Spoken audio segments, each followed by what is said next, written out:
Welcome to The Ride. Life, Work, and Wealth podcast with your host, Kris Dureau. Years ago, Kris was a firefighter and a paramedic and witnessed many people not getting another tomorrow, and it shaped who he is now as a financial strategist. Kris doesn't just help people plan for a secure tomorrow, he helps them plan for a better today. Kris lives in Burlington, Ontario, and is an investment advisor at Three Hats Financial, a trade name of Harborfront Wealth Management, and IROC dealer. Let's get to it. The real estate market is hot. But why, and where's it going?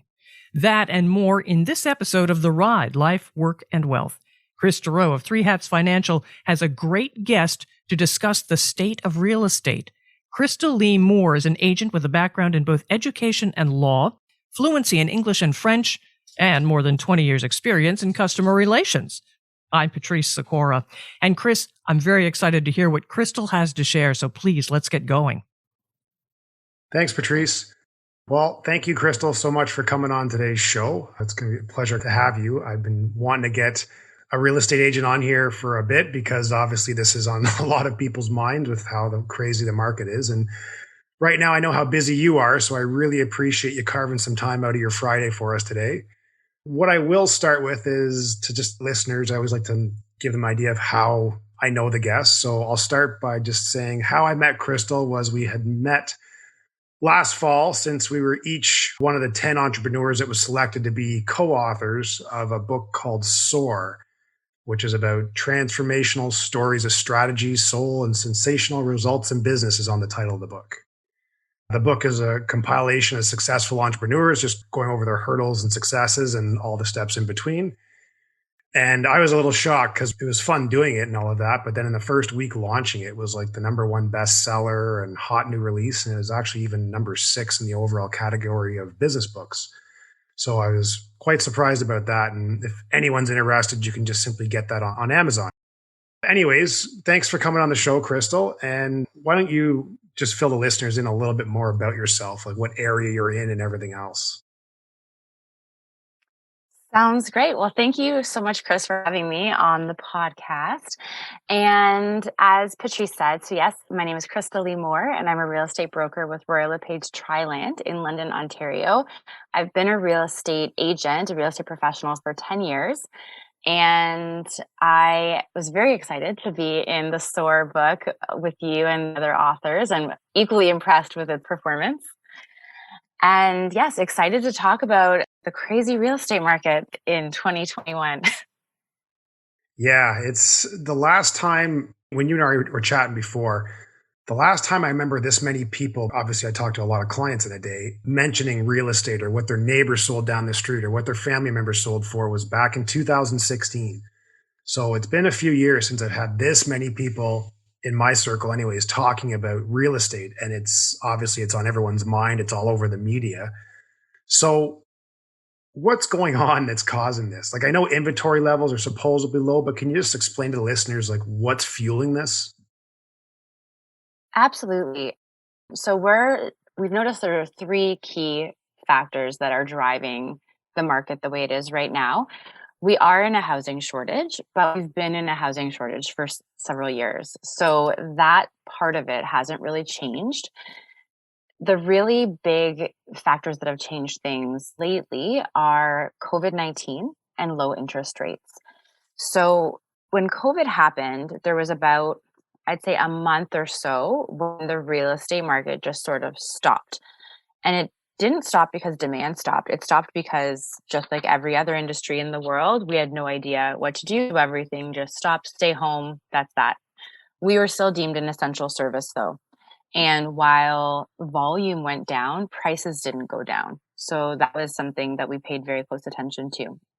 And we started getting really creative with how to sell houses safely and with COVID protocols and masks and hand sanitizer and all of that fun. But what also happened was the lower interest rates started to drive people to want to explore different options. So as much as, and I don't know if you've seen a lot of this, but I know a lot of my lender colleagues have noticed a lot of refinances as of late because the price values are going up. And I'll just get into why COVID has something to do with that. So I'm sure you know a lot of your clients, and I know a lot of my clients have gone from working in an office setting to working virtually. And let's say you're someone that works 40, 50, 60, 70 hours a week. Normally, you leave your house, you come back, and it's just where you come back to. And all of a sudden, people were face to face with having to stay in homes 24/7 and really either falling in love with the house or hating the house. And so a lot of people decided to move. And because that commute didn't matter anymore, you didn't have, like, your commute was 5 minutes down to your living room only because you had to stop in the kitchen for a coffee. That really changed things. And in Ontario, I'm sure a lot of people have heard, but it's kind of the prices peak Toronto and sort of go down from there. The further away from Toronto you are, the more reasonable the prices seem to be. And in 2016, 2017, I was a real estate agent in Guelph.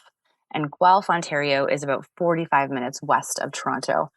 And so we had the same thing that was happening with your clients. It was happening with us, but that was more 2017 was kind of the first half of 2017 was surprising. We'd have 5, 6, 7, 8, 9, 10 offers on a house, and things were going for 100,000 over or 150,000 over. And we were all kind of paying close attention to go, okay, what's going on? Why can we explain this? And at the time, it was our proximity to Toronto, and Guelph was sort of discovered as a very reasonable place to live if you wanted to commute back and forth. So the same sort of thing has happened this year and even last year, where people are realizing that maybe they don't need to go back into the office. Maybe they can work from home. But that's also creating a demand for neighborhoods and cities that are further out. So as I said, I'm in London, Ontario. London, Ontario is 2 hours west of Toronto. A normal person, unless it was the best house or the best deal ever, would not want to drive 4 hours round trip a day. You could never enjoy your house. You couldn't enjoy your family. And so there were people that did it, but on average, the average person didn't want that kind of a commute every day. But now you have people that maybe if they even have to go into their office at all, they might have to go in like once a week or once a month. So that all of a sudden that drive's not so bad. And the prices have gone up, but they're still more reasonable the further away from Toronto you go. And so what we're noticing is kind of a redistribution of buyers. And as the tide goes up, all the boats go up, right? So we have a lot of people that have kind of discovered London and maybe rediscovered Guelph. And so those prices are rising a lot. And then we still have that housing shortage. We still have people that want maybe more home or something else in their home. Office is a huge plus. A home gym, because gyms are closed. Pools, a house with a pool is a big plus. And I can't speak to it personally, but I know a lot of my colleagues who specialize in cottage homes have been run off their feet, because if you're going to be quarantined or stuck ever, which we never thought would ever happen, but did happen, it's not a bad idea to have a cottage property where it's not such a big deal. Yeah, interesting that you're like, because obviously with the different times, there's things that are more attractive to the houses than opposed to a couple of years ago. Like I know before, a pool wasn't necessarily a bonus. I don't think, and you can obviously add more information to this. I don't believe that a pool a couple of years ago really added to the price of the homes. But now you're mentioning like home gym, pools. I would imagine obviously a home office might be important. Somewhere separate for that is some of the things that are more valuable now than they were a few years ago, correct? Because of the times? Yes, yes. So we always tell people is that a pool is like a 50% odds gamble, because some people absolutely want a pool and some people absolutely do not want a pool. So we always advise clients, or in the past have advised clients, that if you're putting in a pool, you're putting it in because you want a pool, not because you think you're going to get this huge return on your investment. I've known of people that have filled in the pool. Like that was the one thing they had to do and spend money on, was to fill it in with dirt. So, so for all the pool lovers out there, their hearts are probably breaking. But this year, if you can't leave, you want your house to be enjoyable as it can be. And so I know that a lot of my contractor friends have been just swamped as well. Yeah, I've even seen some of these contractors getting creative, and it's a pretty cool idea is that they're building, I'm going to call it a shed, but it's obviously a lot fancier than a shed, but they're building, it's like a size of a shed, but it's very nice with heating, Bluetooth speakers, Wi-Fi, and they're creating these little offices in the backyards. Yes, the backyard office. Yes, Yeah, absolutely. such a cool, like it's I've seen some. soundproof. It's such a cool idea. And I've even Yeah. seen this one company, they call them if you were born in the 80s or less, you'll know what a phone booth is. But they're building these things called a phone booth Yes. in the people's basement where it literally looks like it's a nice phone booth, but it's built like a phone booth with a little seat and a desk that you can just break away into that and get a soundproof place to make a call or a Zoom meeting. And it literally looks Private like workspace. Yep. yeah. So that stuff's been pretty interesting. But anyways, It is. Absolutely. prices. So So that's that side of it. Before we get into prices, right before that, I just want to also say, like, when we are saying that housing shortage, so it's a housing shortage for buyers, but also a housing shortage for, we talked about the low interest rates, and we can go into that after, but the low interest rates they've encouraged people to either purchase a larger home with lower payments, to take a refinance on their existing home to take advantage of the higher values, and then purchase an investment property. And then there's also the herd mentality. When you hear everyone is buying an investment property, we have a lot of people that will come and be like, oh, like my friend and my neighbor, they're all buying investment properties. Let's talk about this. And so I find that it's not that it's a bandwagon situation, but if you hear that there's an option where you can become an investor and you didn't think it was possible before, we have a lot of people taking advantage of that too.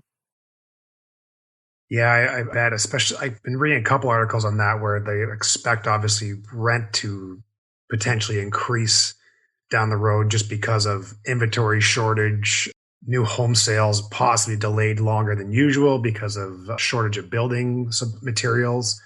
So just some of the things that you're hearing, because I'm starting to see, and I'm starting to get people asking more as well about me in regards to helping them figure out how they can afford an investment property. So I'm even seeing that on my end as well too. Yeah, that makes sense. Let's talk. Okay, so prices, obviously, it's all like you can see on social media and multiple offers and ridiculous amounts over asking. Do you feel these prices will soften? Because we are still in a weakened economy here, but the prices just seem to keep going up and up. And you were telling me before about some of these houses, it was incredible the amount of offers coming in. Yes. So I found what I've said to people, and again, I just want to point out a lot of this is my observation, and I try to follow a lot of the head people in real estate so that I know as much as I can for my clients. And I also pay attention to my colleagues and what's going on. So I found that in 2020, things were strong and prices were rising. But as much as it was strong, it wasn't a frenzy. And I found the beginning of 2021, the only word I can describe is frenzy, or I can use to describe as frenzy. Yeah. So the house we were talking about, this was a townhouse in London, and it was a nice townhouse. So I'm not going to disparage the house at all, but it was a nice townhouse, but it wasn't anything extra special about it other than it was a townhouse. And I went to see it with some clients. They decided not to put an offer in, but I kept getting the updates because we had shown it. There were 73 offers on this house. Wow. So the most I've ever heard of was in 2020. The most, and I personally was competing, the most I had heard of was 28. And prior to that was 21. And prior to that, I think was 17. So 73 offers. And I don't even know how offer 72 is like, okay, let's try. I my mind, I just don't even understand how. But yeah, good on the agent and for attracting that many people. And even the thing is, like, a lot of realtors I will hear kind of through the grapevine, the immediate answer is, well, it was obviously underpriced. Maybe it was slightly underpriced, but by like $20,000. It wasn't like they were just like giving it away, hoping for this frenzy. It just happened that way. Wow.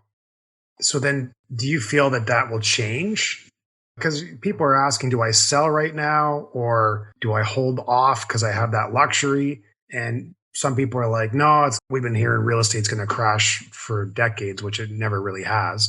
But you have a lot of people trying to make that decision on, do I jump into this because is this going to continue to go up, or do I hold off, which because I things might correct, which now this is, you're trying to time the market just like the stock market, which obviously is extremely difficult to do.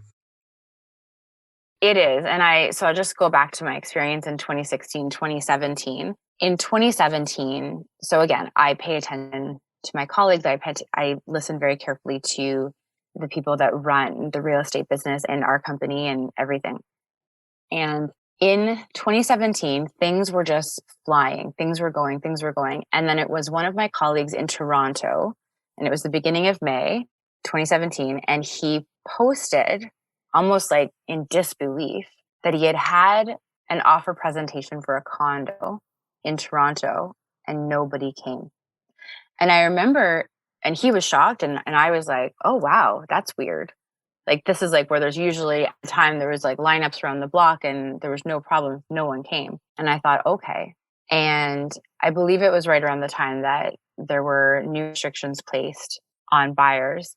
And within 2 weeks, the same thing came to Guelph. And then 2 weeks later, it was, I think, in, let's say, Kitchener, and then London, and then Windsor. So it didn't, the thing is, like, everyone thought it was a crash, and it was still, where we ended was still higher than the year before. It just wasn't a frenzy anymore. It just went back to some sort of normalcy. But we had a lot of sellers who kind of missed the boat. They saw all these things selling. They started to get their house ready. They listed, and then they have these expectations because they want that same type of price that the neighbor's house sold for, and the neighbor's house got this, but my house is better. And so we had a lot of, we had some very frustrated sellers. And then we also had people that had purchased first, no problem to sell, and then having that issue.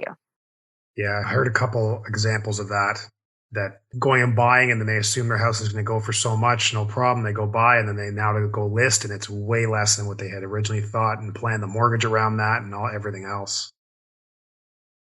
For sure. And I mean, in 2017, that number was still higher than they would have gotten the year before. But when you have a number in your mind as a seller, it's very hard to accept their number. And so just to your question about prices. So I personally, just me, so not representing anyone, I was very concerned at the beginning of the year. And the reason I was concerned was, again, the frenzy that these houses were going for so much higher than they had been before. And the one explanation, which happened to be the explanation, so I feel much better, that would have made me feel good, was that this redistribution theory, which is that because people don't have to be close to their workplace anymore, instead of having everyone lumped into this one circle around the GTA, it was able to be spread out more. So I know people that work from home and have just decided to move to another province or another city. And one of my friends say, she said she's doing this with the hopes that she's ever called back into work, like physically. Wow. So there's a gamble. Yeah. But right. So a lot of people are doing that. And what I said to all of my clients and anyone that would ask was, I'm happy with these prices as long as they close. If they close, then we can use them as prices in the market. But a lot of people will hear that something has sold for so much. And in 2017, there were some houses that didn't close. Mm-hmm. Luckily, none of my clients. We did our due diligence, but there were houses that we heard of that didn't close because they couldn't get the financing. And even last year, there were houses that didn't close because they couldn't get their financing. I think because I know that could happen, and I'm a very risk-averse person, and I try to do the same for my clients, that was a concern. But, and to be clear, the bank is still appraising things, but they're seeing that those appraisal numbers can be higher too because the value has gone up. So yeah, I try not to reinvent the wheels. If the bank says it's okay with all their checks and balances, then I tend to be a lot more comfortable for my clients. But when people are wondering, do I sell now or do I wait? So yes. The cooling down has kind of already happened in that it's still a strong market. So I don't think anyone is seeing the strength of the market going anywhere for quite some time. but the frenzy has dissipated, which makes me much more comfortable for my clients. So instead of having, let's say, 73 offers, you might have 4 or 5. And the prices aren't going down. So the prices are still high. But what I'm noticing as well is you cannot overprice a house. So we'll have people do is, let's say a house lists for, I'll just pick a number, lists for $399, and it sells for $500,000 in multiple offers. That's great, but it was the multiple offers that brought it to that price. And so, yes, the market value will go up, but it's still not, if they had listed at 500, we don't know that they would have gotten 500, right? There's just no way to know. And so what will happen is people will then list their house at 500 or just low, thinking it's the same house, basically same house, same street, and they'll now list for that higher price. And then they don't get the offers that they wanted because it's too high. Yeah. Right. So it's the multiple offers that are driving the price up, which is always the case, right? We have kind of a blind offer system where you have to give your best and hope, which is frustrating for buyers. But when we're wondering when the best time to sell is, I would say, so in Ontario, we have our real estate cycle. So usually, minus 2020, usually it starts ramping up in February and it peaks in April, May. And then it starts to go down a little bit in June, July while people are on vacation, and August. And then September is almost like the second spring. It'll get really busy again. September, October, start to go down in November. And then December, January, it'll be a little quieter. That's our usual cycle. In 2020, we got interrupted in March. And so instead of missing the spring, it just got delayed and there was no down time in July and August. It just kept going. And that was like realtors who usually kind of go, go, go. And then we have a tiny break. That was tough. But we also know like you make it when the sun shines. Like, Of so course. you kind of just keep going. This year we're stayed busy, especially January was super, super busy, but we're noticing more people, it's kind of getting a little bit back to normal where more people are listing now and there's more buyers that are excited to buy. Buyers are waiting for the prices to go down. I'm concerned that they will get priced out of the market because the price of your house only matters if you're selling or refinancing, right? Like those are if you're not moving, then real estate will always be an investment because down the road, like you'll make money on it. But when we're looking at people hoping that the prices go down, I don't see them going down, but I do see them kind of sort of leveling to a point that they'll still go up, but at a much slower rate. Yeah. So The frenzy was not sustainable, in my opinion. yeah. And that's what we had chatted about, that prices will look like the most likely kind of stay around the same. It's just the market's going to lose a bit of steam, which isn't necessarily a bad thing. So what I do want to touch on right now, Krystal, is you're heading that direction because a lot of clients of mine and stuff are, that question comes up as soon as they start talking about real estate, that usually the second thing to follow is, how are my kids? How are my grandkids? How are they ever even going to buy their first home in this? Because they don't even have anything to sell. And there's been a few of my clients' children where I've been working with them to try and get them to figure things out. And some of them are like, well, we can save $30,000 a year because we're renting right now and we're putting things to the crunch and we'll save $30,000, which is really good for a young couple. But then the houses that they're looking at go up at least $60,000, $70,000 a year. So they're like, how the heck do I ever get ahead of this? It's a fair question. So I help everyone, but I specialize in working with first-time buyers, new sellers, or sellers who need a little more help. My first-time buyers have had a tough time this year, and last year I lost 3 of them because they just couldn't, like they were priced out of the market completely, and they decided just to rent for a while. And that makes sense because I have a very real talk with them at the beginning, and I say like, here's the situation.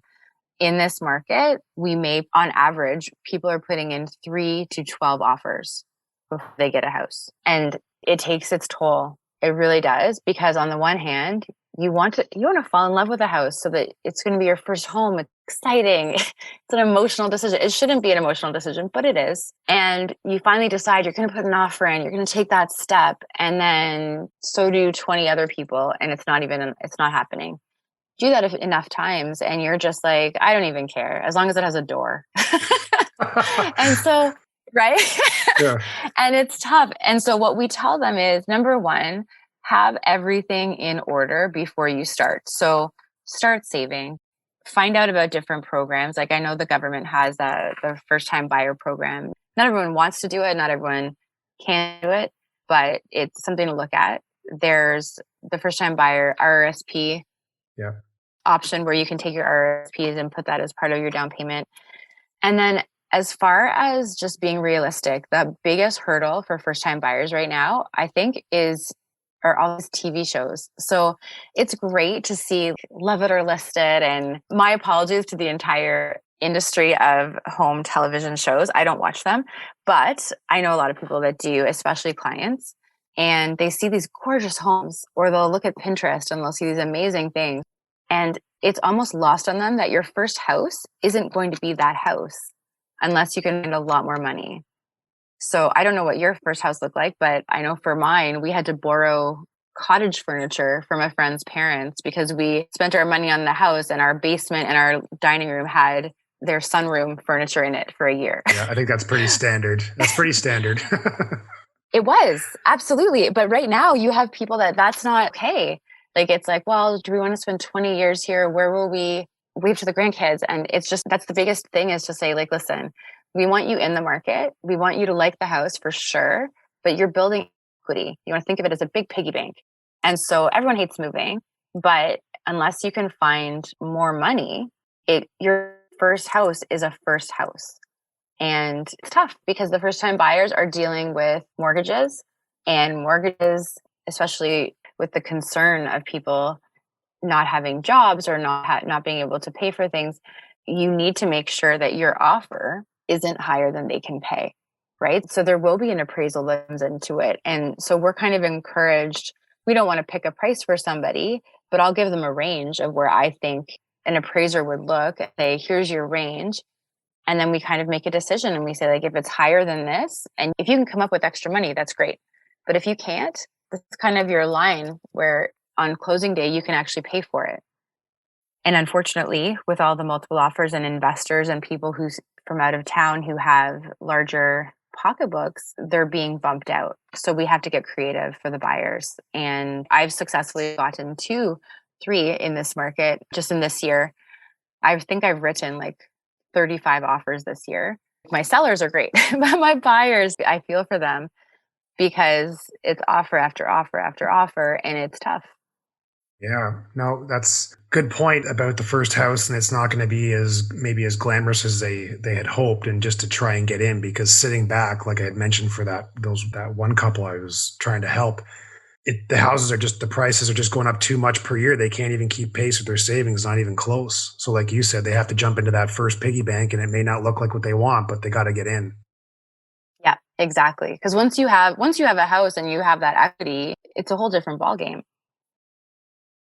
Okay, Krystal. Well, something else that I wanted to ask was, everyone knows that a realtor is going to list your house and they negotiate for you. But what are some of the other services that they're providing now? Because it's different times. I know there's like drones involved, and some people just think, oh, market's hot, I can just jam a sign in my lawn, and it's going to sell. So what are some of the other services that you do or that you've seen out there and that these realtors are now providing in this very different environment? That's a great question, Kris. So when I list a home, I offer a variety of service to my clients. And the reason that I do is that I really want the whole process to be as minimally stressful as possible. But I also want to get them the best results. So I want them to get quality buyers who are in to purchase their home. So I'll come in for the first appointment and we will book a walkthrough with my stager, and then we will get the home fully staged. To be fair, what we do though, because I know a lot of sellers are concerned that if they have a stager, that all of their stuff will be put away and they'll be living amidst strangers' items. And so we try to use as much of our clients' personal items as we can, but we make sure that it's professionally staged because we have very sophisticated buyers out there. And with the internet and Realty.ca and the ability to see hundreds and hundreds of houses at a time online, you really want to stand out. So I also provide handyman services. I have a handy person that I hire for a couple of hours to help us with hole patches or changing light bulbs or really anything that is on that to-do list that hasn't gotten done. And it's not that people can't do it themselves, but they're busy enough trying to get their house ready to sell. So let's try and help. And we also have a professional cleaner. So we get the house cleaned top to bottom. And again, not because they can't clean their house and not because it even needs it, but buyers notice these things. So it's just an extra service.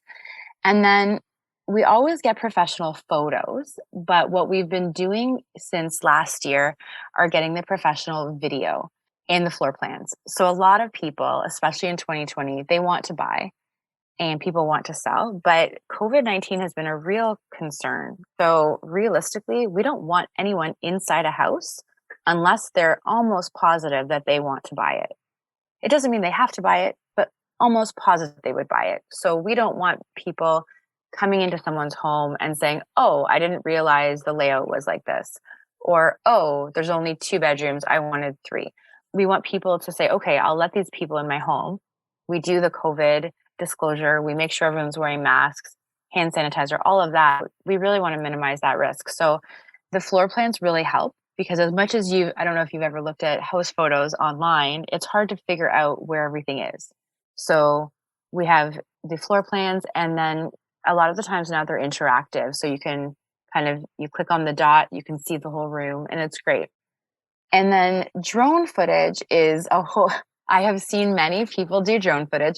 I personally think drone footage should only be used in rural properties or kind of where you need to see that above bird's eye view. I have seen it for residential neighborhoods, but I've also heard of a lot of issues that come from that because of you need permissions and permits and all of this. And then you're also kind of invading on everyone's privacy.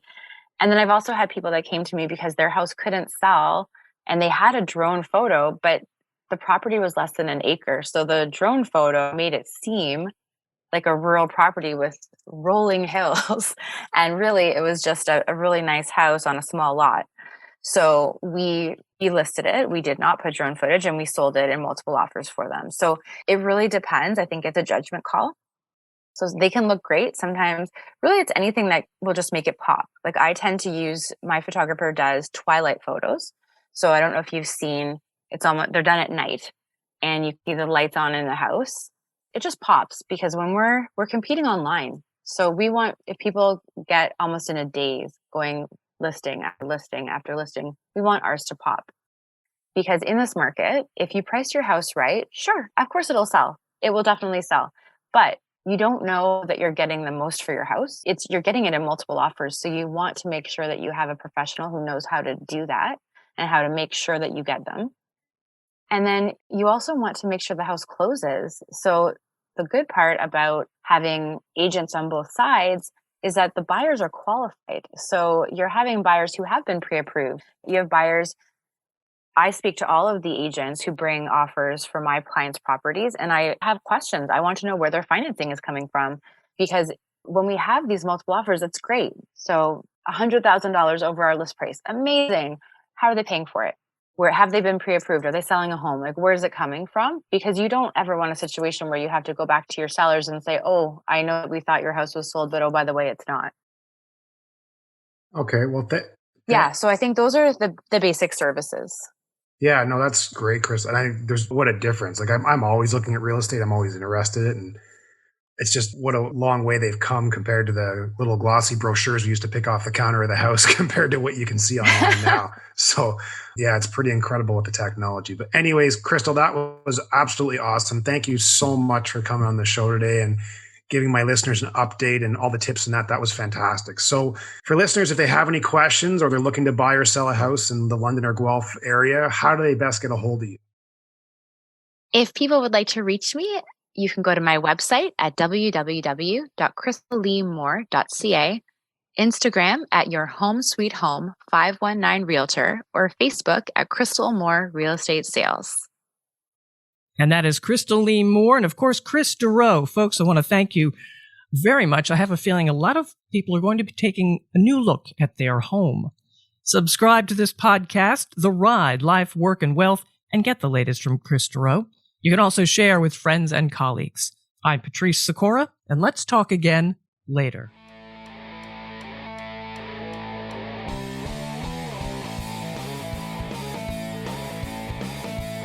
Thank you for listening to The Ride, Life, Work, and Wealth podcast. Click the subscribe button below to be notified when new episodes become available. All comments are of a general nature and should not be relied upon as individual advice. The views and opinions expressed in this commentary may not necessarily reflect those of Harborfront Wealth Management. While every attempt is made to ensure accuracy, facts and figures are not guaranteed. The content is not intended to be a substitute for professional investing or tax advice. Please seek advice from your accountant regarding anything raised in the content of the podcast regarding your individual tax situation. Always seek the advice of your financial advisor or other qualified financial service provider with any questions you may have regarding your investment planning.